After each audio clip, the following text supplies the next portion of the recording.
কাজে বন্ধু যেন হয় আখিরাতের সাথী। বন্ধু হবে কিসের সাথী?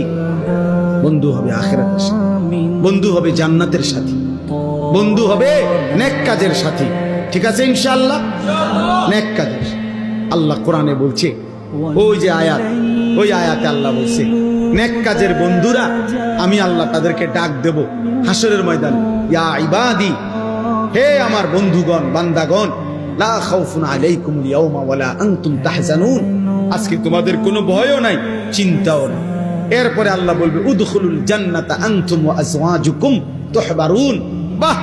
আল্লাহ বলবে তোমরা যারা নেক কাজের বন্ধু ছিলা, তোমরা বন্ধুরা একে অপরকে হাত ধরাধরি করে গলাগলি করে আমার জান্নাতে ঢোকো। খোদার কসম, এটা কোরআন শরীফ। হ্যাঁ, এমন কি এই আয়াতের তাফসিরে আছে যে স্বামী স্ত্রী তারাও মূলত বন্ধু।